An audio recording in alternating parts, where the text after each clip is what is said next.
Hello, everyone. Sorry to be a couple minutes late. Just get set up here. I do not have any comments from the top, so Matt, do you want to kick us off today? Sure. Yeah. So have the Israelis told you what they plan to do in response to what happened over the weekend? They have not. We have been in close communication with them, as well as other partners in the region over the past few days. The Secretary has continued his consultations. In the past 24 hours, he has talked to Benny Gantz, a minister in the Israeli War Cabinet. He has just in the past couple of hours completed a phone call with the Prime Minister and Foreign Minister of Qatar, Minister Al Thani, and he continues to send the same messages in all of his conversations, which is we do not want to see further escalation of the conflict. Okay. And have you gotten any response that leads you to believe that the Israelis will heed your advice? I think I will let the Israelis speak for themselves about what decisions they will make. Obviously, these are their sovereign decisions, but we have been clear that we are committed to Israel's defense, but we do want to see, as you've heard multiple members of the administration say, no escalation of this conflict. All right. And then you just said he spoke to Gantz and the Prime Minister of Qatar, but does he have other call? Yeah, Qatar. He is continuing to make calls. I don't have any other calls to read out or announce at this point. Well, does he plan to speak to Netanyahu, or does he plan to speak to Gallant? Or I don't have any other calls to announce. He typically doesn't speak with Prime Minister Netanyahu by phone. As you know, the president usually handles those phone conversations, and he talks to the Prime Minister when we're in Israel on trips. Can you say at the current moment, where we are right now, are your concerns still as high as they may have been over the weekend for escalation? They continue to be high. It's always tough to assign an exact percentage or say if they've gone up or gone down, partially because we have been at risk of escalation of this conflict really since October 7th, and it's been something that we have been working to avoid and something that we have been working to contain. And there have been various periods where the risk of escalation has gone up. Obviously, over the weekend, we saw the risk of escalation increase dramatically. And of course, the Iranians did escalate the conflict. This was clearly an escalatory act, the launching of 300 missiles and drones from Iranian soil directly targeted at the state of Israel. And so what we're going to continue to do is try to de-escalate the conflict. As long as the war in Gaza continues, we're not going to be back at the place we were before October 7th. It is an ongoing process of trying to keep tensions in the region, to reduce tensions in the region and try to maintain as much calm as possible, knowing that there is an ongoing conflict that obviously exacerbates tensions in Israel and around the region. Okay, last one. I just want to know if have any of these developments affected the Secretary's travel plans? No, he still intends to leave tonight for the G7 foreign ministers meeting in Capri and Italy, and be there tomorrow, Thursday, and Friday. Thank you. Matt, I know you said they didn't give you any sense of what their plans are, but did they give you any timeline of when they might respond, hours, days? I'm just not going to speak to those private conversations. And as I said, those are really decisions for the Israeli government and questions best posed to the Israeli government. Has there been any exchange of messages between the U.S. and Iran in the wake of this weekend's? There has not been, and I've seen some false reporting about messages exchanged between the United States and Iran, reports claiming that we have delivered messages to them. There have not been such messages delivered. It's been days since we've communicated, since we've sent messages to the government of Iran. And I say that as a reminder of something we've said before. Oftentimes, the Iranian government has misled the world about either messages they've passed to us or messages that we have passed to them, and some of those reports over the past few days have been false. And do you have any plans to engage with the Iranian foreign minister when he's in New York? I do not anticipate any such engagements. Can you confirm the U.S. has granted him a visa for his visit to the UN? So a few things about that. Number one, visa records are confidential as a matter of law. They're not something I can speak to from this podium. Number two, we do take our obligation as the host nation of the United Nations quite seriously, and that includes allowing diplomats from other countries, even countries with whom we have significant disagreements, to attend UN meetings and UN functions.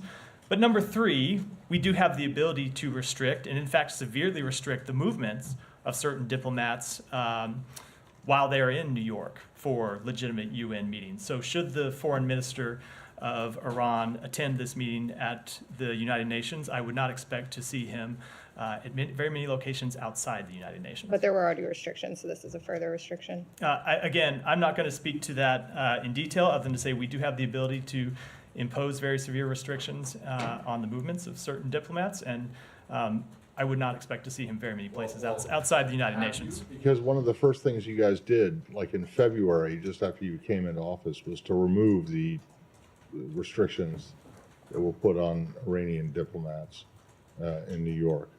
So have you restored those? So as I stand here today, And those Hold on. those restrictions, if I'm correct, and I think I am, it precluded them from going anywhere outside of the UN building, the Iranian mission, and like a 5-block radius of the east side. so as I stand here today, a day before this scheduled meeting, when he is not here, the Iranian foreign minister is not here in New York, I'm not able to speak to that question or answer it in detail. But I will just say, should he attend, you can expect very severe restrictions on his movements inside New The York. Office of Foreign Missions puts out, it did when the Trump administration did this, it was public. It came out. So I would just They say, said, and then you guys rescinded them very deliberately. and I would say stay tuned, but I would not expect to see him, for example, snapping selfies on top of the Empire State Building should he travel to New York to attend this meeting. Well, how about snapping selfies on the East River at the UN building? Obviously, that goes back to the thing I said at the beginning, which is So we you do guys take won't- we do you we do guys we do won't take say our anything until he actually shows we do up. take our obligation as the host of the United Nations seriously, but we have the ability to impose restrictions for people to travel outside of attending United Nations meetings and say hotels and airports and such things. The ability to travel to and from United Nations meetings. Israel. Go ahead. Just to follow up on, you mentioned it's been days since you've sent any messages. So are you talking about, messages to the government of Iran? You're talking about the indirect messages that are sent through other countries, right? Correct. And when you say days, you mean this is before the attacks on the weekend, the last time that happened? I am not going to get into the detail. I'm going to try to go back to what has been our usual posture. As you recall, usually what we have done is not publicly discuss those messages. There have been a few times in the past week where we have communicated about these messages because we've seen the Iranian government mislead the world about what we have said or what they have said to us. So I wanted to make public the fact that we have not sent a message in the last few days, because I have seen this reporting about messages that we supposedly sent to them in the past few days that is completely false and is not true. But I'm going to get back to our usual posture of keeping those communications private. But before that begins, are there any messages received since the attack? I don't have any further messages to read out. And is there a U.S. assessment on whether, if in the event of an Israeli response, if as expected, the Israelis, or as might be expected, the Israelis strike in Iran itself, does the U.S. have an assessment of how Iran would react to that, and is that part of these discussions that the Secretary? I think that gets me into a double hypothetical, and I'm going to decline even to engage with the first part of that hypothetical question, let alone the second. I'll leave it at that. Yep. Thank you. The IDF is. What's that? The infamous double hypothetical. I'll keep it to one next time. Fair enough. The IDF's confirmed that they've eliminated a senior Hezbollah commander who was part of their coastal operations. Should we read that as in any way a retaliation or the beginning of something to do with Iran? And then I have another question on Gaza. So I'm reluctant to tell you how to read it or to try and provide any guidance about how to read it. I would note, of course, that Israel has been engaged in conflict and exchange of fire with Hezbollah back, well, obviously before October 7th, but in a significant way since October 7th. That in itself is not an unusual activity to have occurred. Thank you. And do you have any updates since yesterday on conversations with the Israelis about Rafah, their Rafah operation? Any anything from them about a humanitarian plan on Rafah. And do you also have an update on the number of American citizens who may still be in Gaza who want to leave Gaza, including their non-American family members? So with respect to the second question, that's a good one. It's been some time since I've checked. I will take that back and get you an answer. I'm not sure if we have an assessment. For a while we were working to facilitate the departure of American citizens and family members, and we still are. But the demand that we have seen from American citizens and their family members has declined dramatically over time, as you would expect, right? A lot of people leave at the outset of the conflict, and then others make decisions to stay for various reasons. So the demand has gone down significantly over time. But I'll check and see if we have an assessment of the number remaining. And then in terms of a Rafah operation, I don't have any. We have not yet had the follow-on meeting to talk in detail about the government of Israel's plans, and we have still not been briefed in detail on their plans, either for a humanitarian evacuation or humanitarian considerations, or on the military side. Thank you. Let me go here. I'll come to you. I'll come to you next, Jenny. Go ahead. Matt, I want to go to about the Shifa hospital. Today, a UN team entered, and what they are saying is, what they are witnessing is horrific scenes. Yesterday, a mass grave been discovered in the outskirts of a Shifa hospital that contains so many unknown bodies. Did you see these reports, and do you have any comment on it? I've seen the report. I don't have any independent assessment to offer at this time. I'd want to look into it in detail before I can offer any kind of reaction. But did you reach out to the Israelis? Are you opening an investigation on that? It's a mass grave. So again, we don't have American personnel in Israel who can open such an investigation or conduct any kind of inquiry. We don't have people on the ground who can look into it, what happened. These are the types of things we raise with the Israeli government regularly. With respect to this specific one, I have just seen the report, so before I offer any kind of detailed comment on it, I want to be able to look into it and confer with my colleagues about what any follow-up steps might be. My last question will be, any updates on how many trucks are entering Gaza now daily? Are they still at the 400 level? We have seen a significant increase in the number of trucks. They've gotten up to 400. Some days they've dipped back below. For example, late last week there were a few days during Eid when it was hard to find truck drivers, so the level of deliveries dipped. We have seen, however, a steady increase in the number of trucks that are going into Gaza. I would say it is not just the number of trucks, however, that we've focused on. It's also where the trucks are going, ensuring that they get into northern Gaza. As you heard me say yesterday, on Sunday, 65 trucks had gone into northern Gaza, and there were more planned for yesterday. I believe those trucks did move into northern Gaza. It's been ensuring that Ashdod port is open. It now is open for humanitarian deliveries. It's ensuring that bakeries, including bakeries in northern Gaza, can reopen. In the past 24 hours, we have seen bakeries reopen, which is important for getting food directly to the Palestinian people. And so, with all of these mechanisms, we have been working to increase their capacity and make sure they are sustained. And we have seen improvement, not yet to the level where it needs to be, and certainly once it gets to that level, we need to see it sustained over time, and that's how we're going to judge things. But we have seen some steady improvement over the past 10 days or so. Follow-up? Yeah, go ahead. I said I'd come to Jani next, but go ahead. It's a follow-up, and then I'll come to you, Jan. On trucks going into Gaza, are these numbers based on Israeli figures? This is my first question. And secondly, UNRWA released a report today saying that there has been no significant change in the volume of humanitarian supplies entering Gaza or improved access to the north. Since the beginning of April, they said an average of 881 aid trucks have crossed into Gaza per day. What is your assessment on this? It seems that, maybe Israel has taken some steps in this regard, but it seems it's not enough. Do you agree? And also, we'll follow up on that. Sure. So first of all, with respect to this dispute over trucks, part of it is counting different things, and not just counting a different way, but there are some deliveries that happen that are commercial deliveries that the UN doesn't count because they're not part of the relief efforts that the UN monitors. So two things happen. Number one, there are trucks that come in through Rafah and through Kerem Shalom that then are offloaded at Rafah and Kerem Shalom and loaded onto UN trucks. And UN uses different size trucks, so the UN counts their trucks, not the number of trucks that are coming in. It is a different way to actually measure the number of trucks.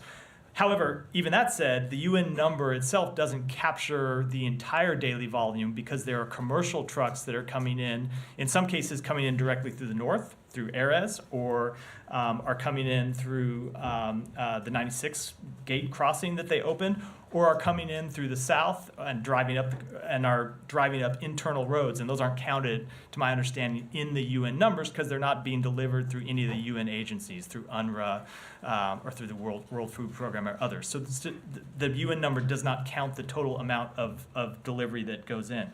That said, I would agree with the overall assessment that we are not yet at the level we need to be. Very much agree with that. But we have seen steady progress, and there are other things that are coming online. For example, this thing you've heard me talk about before, where there are trucks now that are making deliveries directly from Jordan, coming through Israel, and then delivering directly into Gaza. That is happening. It's going to be increased as Israel makes certain improvements to traffic and clearing rubble and other debris that's blocking the ability to sustain further traffic through some of these crossings that have recently opened. So we've gone up. We see the pathway to going up more. We want to ensure that that's what actually happens, and that's what we're working every day to do.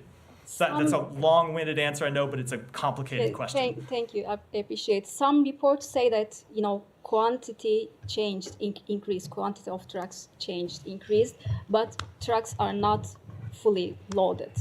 Is this something that you also observe or raise with Israelis? I'm sure it is the case that some trucks are not fully loaded. I have a hard time kind of litigating this exact dispute where I'm looking at every truck that goes in.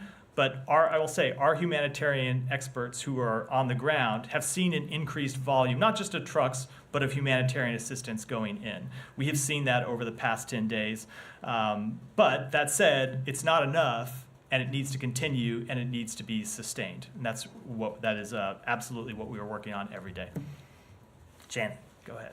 Thank you. 2 questions on Israel and Iran. It was reported that the Director General of IAEA said there were concerns that Israel would attack Iranian nuclear facilities. What is your opinion on this possibility? Again, I'm not going to engage with hypotheticals at all, other than to say that we want to continue to avoid further escalation in the region. On Iraq?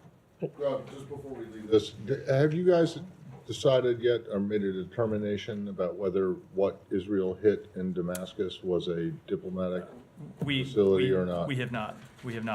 So how long is this going to take? I can't answer that question. We're continuing to look into it. I don't have a timetable, but it's what something more that do you need to?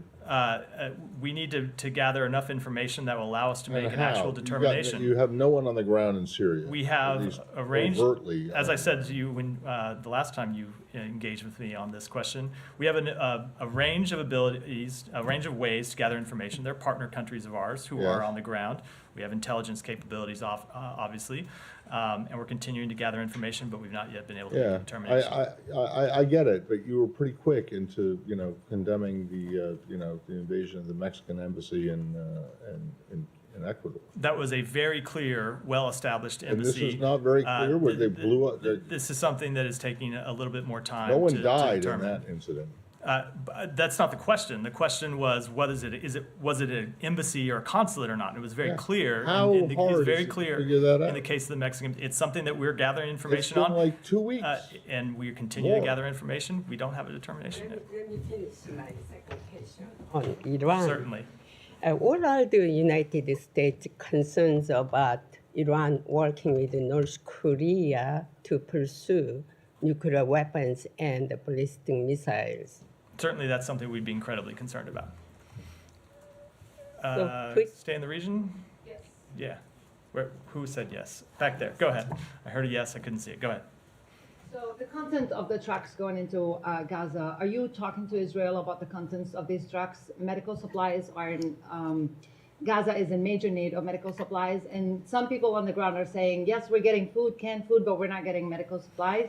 And one question about the West Bank, 2 Palestinians were killed in Israeli settlers' attack on some villages in the West Bank. Are you pressuring the Israeli government in regards to that, especially in light of Ben Gvir's open arming of settlers? So two things. First of all, with respect to your first question, we have been engaged with the Israeli government, and not just with the Israeli government, with our partner countries in the region, as well as the various United Nations agencies, about the importance of getting medical supplies into Gaza. They are very much needed, and there have been medical supplies going in, but not nearly enough, and it's been something that we've been incredibly focused on. We've also been working with those partners to talk to the government of Israel to make sure that items that are legitimate medical items aren't excluded from deliveries into Gaza, and that's something we'll continue to do. And then with respect to the West Bank, we do remain incredibly concerned about the increase in violence in the West Bank. I put out a statement on that yesterday. We've seen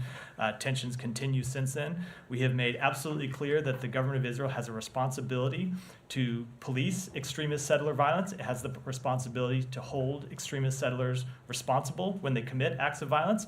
And as we have done in the past, if we don't see sufficient action, we are prepared to take actions of our own. But do you expect it to go out of hand? I'm not going to make any predictions about what will happen in the future. We're incredibly concerned. One of the things that we have impressed upon Israel since October 7th is the importance of maintaining calm in the West Bank, and that failing to properly hold settlers accountable for their violence risks an escalation that isn't just harmful to the Palestinian people that live in the West Bank, but it's harmful to Israel's ultimate security, and that it risks broader regional de-escalation. And so we've made the case of why it's in Israel's interest to take this matter incredibly seriously and to hold people accountable for violent attacks, and we'll continue to do that. Michelle. Do you expect Israel to alert the U.S. when they decide to retaliate? I'm just not going to deal with that hypothetical question. We are engaged with them closely about the need to avoid escalation in the region, but I'll keep those conversations quiet or confidential. It's been about a week and a half since the IDF turned over its findings on the World Central Kitchen convoy strike.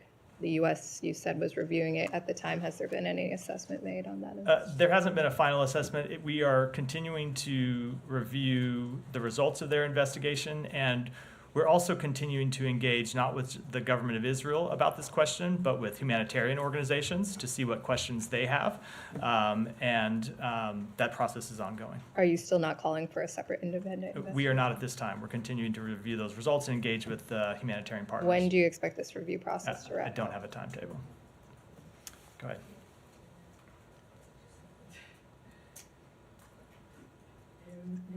The United States emphasize it's unwilling to escalate it's the region, and at the same time you support United States support Israel, which occupied the Palestinian territories, and which is the main and direct cause of the escalation and instability in the region. Why you ignore this reason and you work in different direction? I'm sorry, I think I missed. Why do we ignore what? Why United States ignore this reason that the occupation is the main reason and direct reason for the escalation and the violence in the area? So first of all, I would say that it has long been our policy to see the establishment of an independent Palestinian state. That predates October 7th.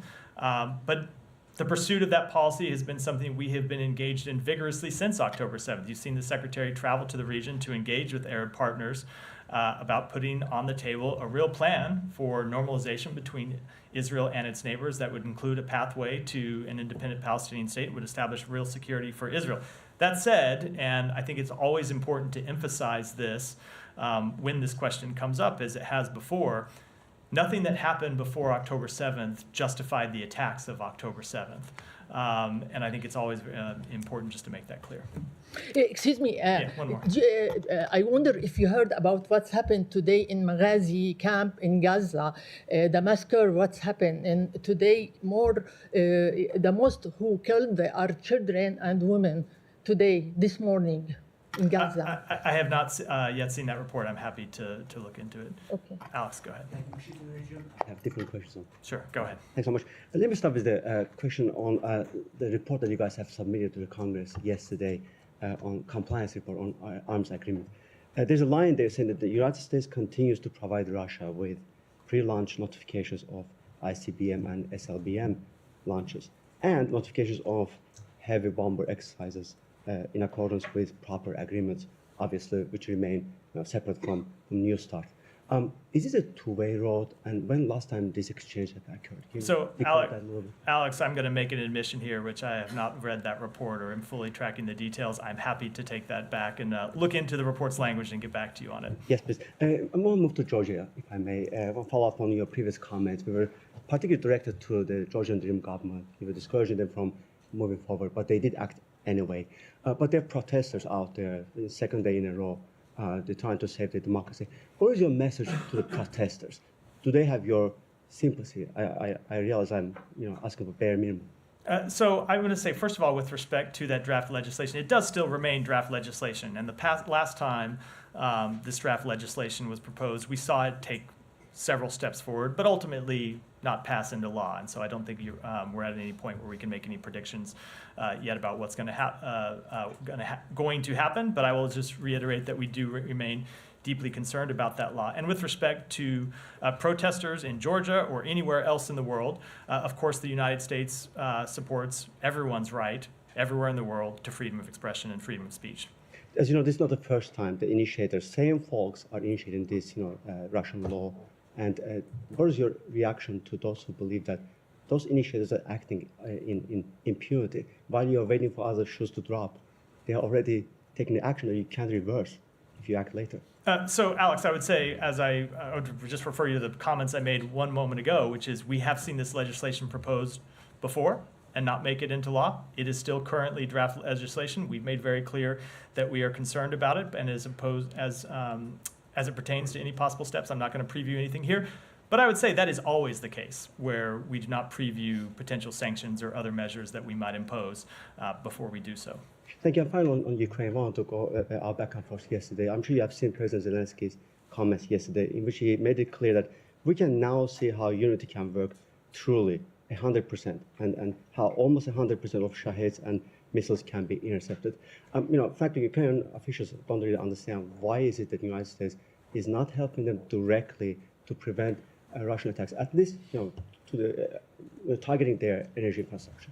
So a few things. Number one, I saw the comments from the president, very much understand where he's coming from. I would expect the president of any country who is under such withering attacks to look for any way possible to defend his people. Fully understand that.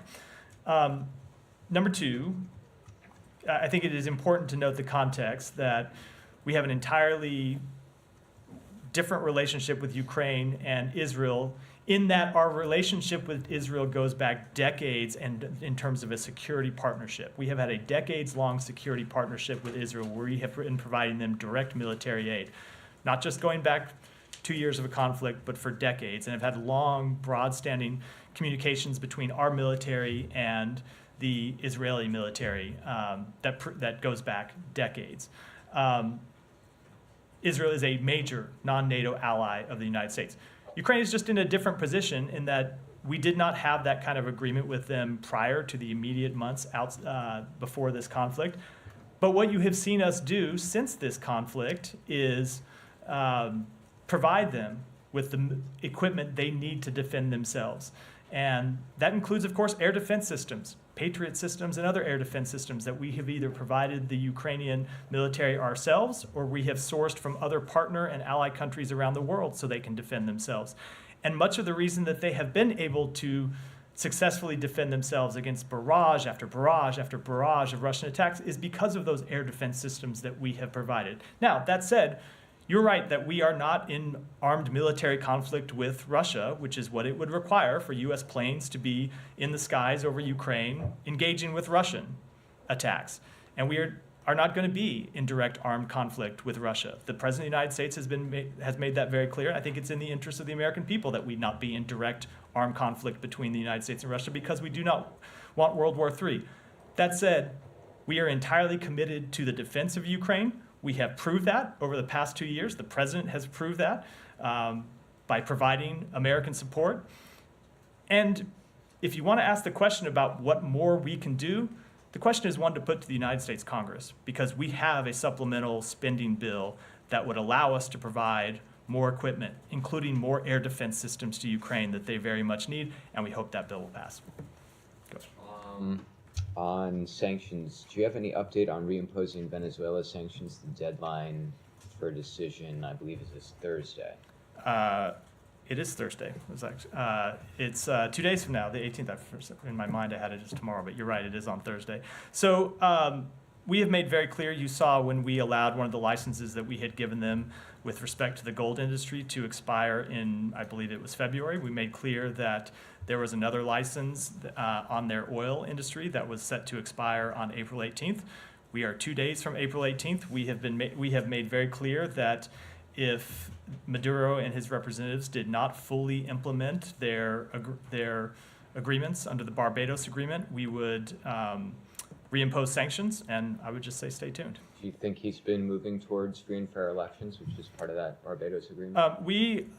He has upheld certain aspects of the Barbados Agreement, including setting an election timetable and inviting international observation missions. At the same time, you've seen him block candidates from the opposition from the ballot. So those are things that we take very seriously, and I don't want to make any announcements ahead of their time, but you should certainly stay tuned over the next few days to see what more we will have to say in advance of this deadline. Is there any concern that reimposing these sanctions could have some sort of impact or exacerbate irregular migration from that country? Irregular migration is something we continue to work on with our partners in the region. But I don't want to answer that question in detail because it sort of presumes a policy choice that I'm not ready to announce at this time.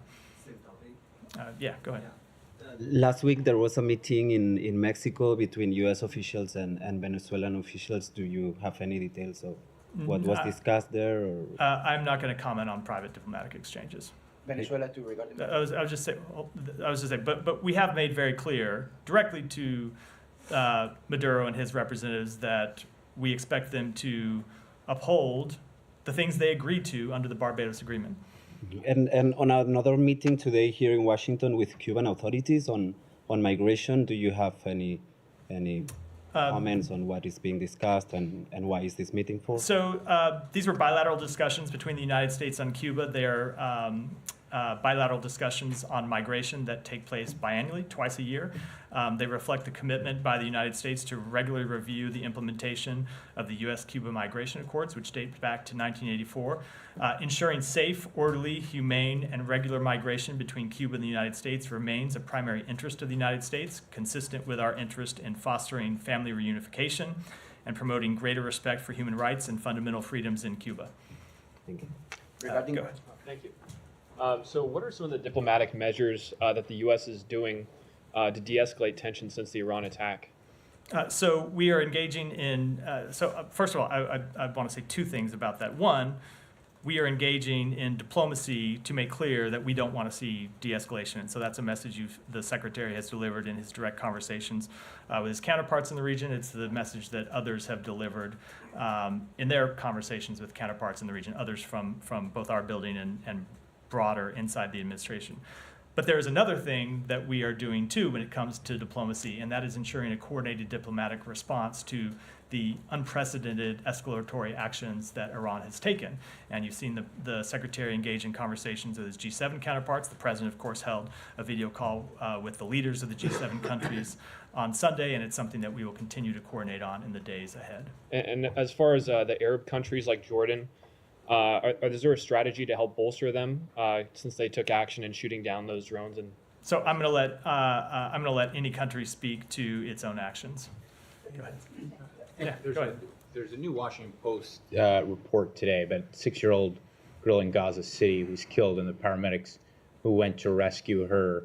And that report finds that the ammunition matches that of Israel. Does the State Department have a new comment? You've spoken to it before. Said you've been in touch with the Israelis. Are you satisfied with their explanation? So I did read that report right before I walked out here to the podium. And I just want to say again that the death of Hein Rajab is really an unspeakable tragedy, something that never should have occurred and never should occur. When she first died and we saw the reports of her death we raised the matter with the government of Israel directly.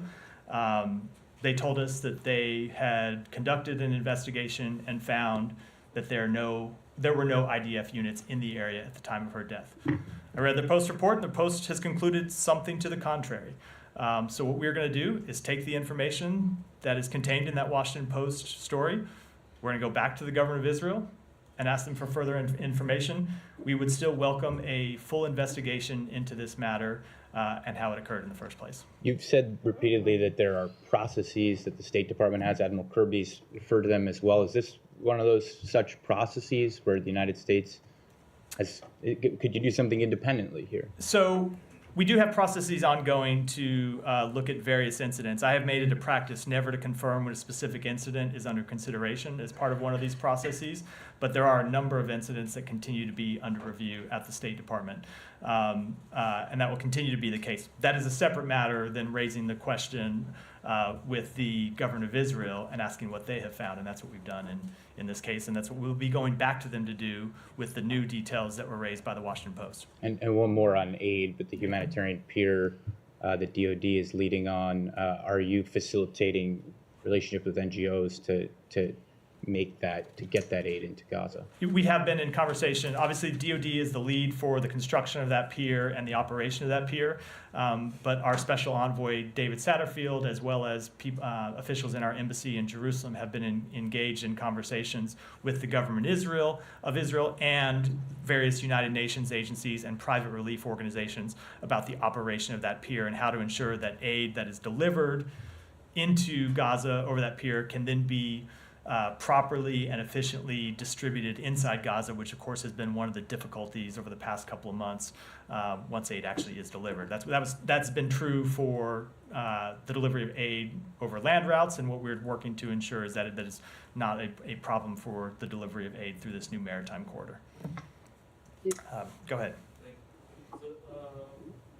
Talking about with increasing concern about Chinese support for Russian military industrial base. So have you warned the Chinese against doing that like you did a while ago when it comes to lethal aid? Or are you planning any actions to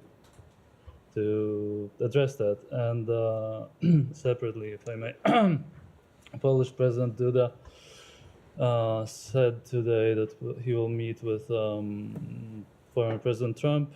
That's obviously another meeting after David Cameron met with him, and the Ukrainians expressed interest in that. How are you concerned at all about these meetings? Or there might be some shadow diplomacy or something like that? I don't have any comment on those meetings other than to say that we have seen over the course of years of American elections where foreign governments engage with the nominees of major parties here, just as American diplomats and American leaders often engage with foreign opposition leaders. The secretary has regularly engaged with the opposition leader in Israel. He met with the opposition leader from the United Kingdom when he was in Munich in February. So that's something that has happened over decades between governments of various parties in the United States and in other countries. With respect to your first question, remind me. Chinese. With China. So we have long made clear to the People's Republic of China that we would have concern with any actions that they took to support Russia's war in Ukraine. And that does not include, that doesn't have to just be direct military support, but that we would be incredibly concerned about any steps taken by Chinese companies to reconstitute Russia's defense industrial base. And so what we have seen over the past months is that there have been materials moving from China to Russia that Russia has used to rebuild that reindustrial base and produce arms that are showing up on the battlefield in Ukraine. And we are incredibly concerned about that. And you saw the Secretary engage with NATO foreign ministers about that week before last. It will certainly be on the agenda when he travels to the G7 tomorrow. to meet with G7 partner countries. And then the only thing I will say further about that is the Secretary does plan to travel to China in the coming weeks, and you can certainly, without getting too far ahead of those meetings, you can certainly expect that that is an issue that he would be expected to raise. Go ahead. Regarding Venezuela again, because we have seen that President Gustavo Petro from Colombia, he has been engaging with Maduro, for instance, last week, at the same time that the U.S. officials were meeting with representatives from the Maduro government in Mexico. He was meeting with Maduro in Venezuela. How important has been the role of President Gustavo Petro, and do you believe that he's aligned with the U.S. towards Venezuelan sanctions? Let me take that back and get you a comment. All the way in the back. Yeah. Can you provide any information or comment on the assurances that the US has given the High Court in London on the proposed extradition of Julian Assange? I would defer to the Department of Justice on that question. Is the US working on a possible plea deal in this case, and is that something that the Australian government has asked for? When it comes to plea deals or any other matters of ongoing cases, I'm going to defer to my colleagues at the Justice Department, who should be the ones to comment on that. Although I expect what they'll say is you can look to their court filings for any comment, but still. Is this something that the US has been discussing with the Australian government? Again, I'm just going to defer to the Department of Justice. Go ahead. Initiated discussions with the IMF over a new multi-billion dollars loan agreement. Pakistani Finance Minister is here and seeking U.S. help in terms of investments. Is U.S. supporting or can support Pakistan in these challenging times? So we welcome last month's announcement that the IMF has reached a staff-level agreement with Pakistan. We understand, as you said, the Pakistani Minister of Finance is in town here in Washington for meetings at the IMF and World Bank. Pakistan has made progress to stabilize its economy, and we support its efforts to manage its daunting debt burden. We encourage the government to prioritize and expand economic reforms to address its economic challenges. Our support for the country's economic success is unwavering, and we will continue to engage with Pakistan through technical agreements as well as through our trade and investment ties, all of which are priorities of our bilateral relationship. So Indian Prime Minister Modi and his Defense Minister have said in a campaign speech that the new India will not hesitate to cross borders to kill terrorists. They are kind of confessing to the assassination of Niger in Canada, Panu's murder to high plot in New York, and killings in Pakistan. Is this statement a concern for Biden? So as I have said before, the United States is not going to get into the middle of this, but we do encourage both India and Pakistan to avoid escalation and find a resolution through dialogue. So in the past, United States has imposed sanctions on individuals from foreign countries involved in assassination attempts here in the United States. But we don't see similar actions against India. What is the reason of this apparent relaxation? So I am never going to preview any sanctions actions, which is not to say that there are any coming, but when you ask me to talk about sanctions, it's something that we don't discuss openly. Go ahead. Thank you, Matthew. I wanted to ask about Qatar. It sounds like they have prior ties to Hamas. So does the Biden administration see them as a reliable mediator with Hamas now? So you have heard the Secretary speak to this on a number of occasions, and you heard the President speak to this after we achieved the humanitarian pause back in November that got more than 100 hostages out. We were able to achieve that in great effect because of the work that Qatar did to help us get those hostages out. Qatar has played an incredibly important role in helping get hostages out already, and they have played an incredibly important role in the back and forth negotiations with Hamas over the past few months to try and reach a further ceasefire deal that would get the remaining hostages out. So I would just say with respect to Qatar, they have been a close partner in this process. They continue to be, and it is because of their work that we've already seen hostages come home. Do you feel like they've done the most they can do? They have done an incredible amount of work. Yes, they have done everything that they can do to try and get these hostages home, and we continue to engage with them. As I said, the Secretary spoke with the Prime Minister and Foreign Minister of Qatar earlier today to talk about the latest iteration of a possible hostage deal. And when it comes to the impediment to a hostage agreement, it's not Qatar, not Egypt, it's not Israel right now. It is Hamas. It is Hamas that has refused to agree to the deal that is on the table, despite the fact that it would achieve much of the things that they have publicly claimed in repeated statements that they are trying to achieve. Go ahead. I just want to follow up on a question I asked yesterday. Today, Reuters reported that if some Palestinian residents are expressing in the West Bank are expressing concern that they're expressing a lack of trust in the authorities meant to protect them. So my question is, they're saying that the Palestinian Authority is not protecting them.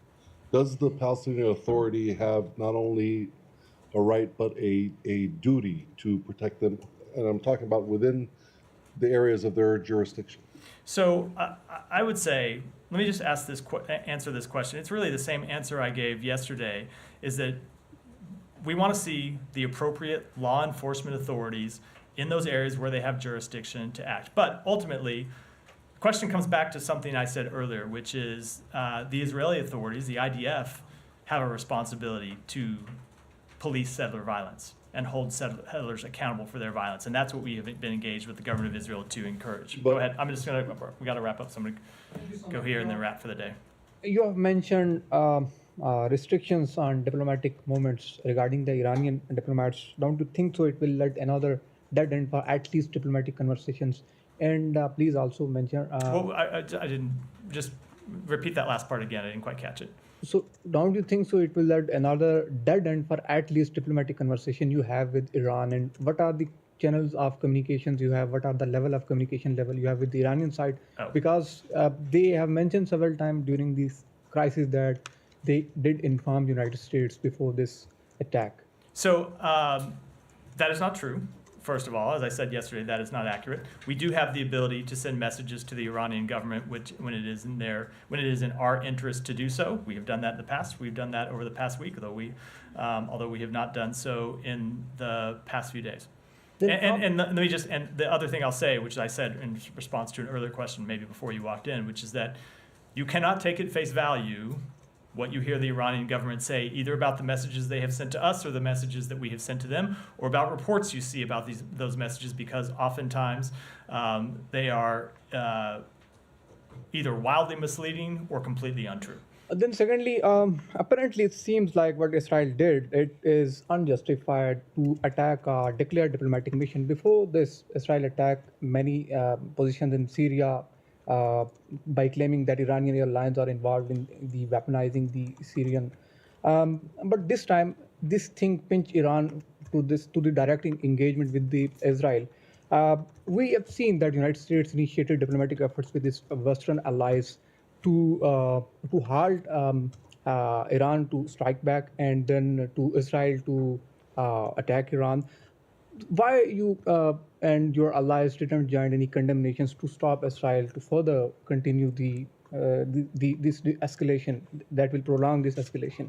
But you are doing diplomatic, you are doing at best your level for the diplomatic measures, but not with the condemnations. So I will say that I don't agree with every one of the premises in that question, but we have very much been engaged to try to prevent further escalation of the conflict. And with that, we'll wrap for today. Thanks, everyone.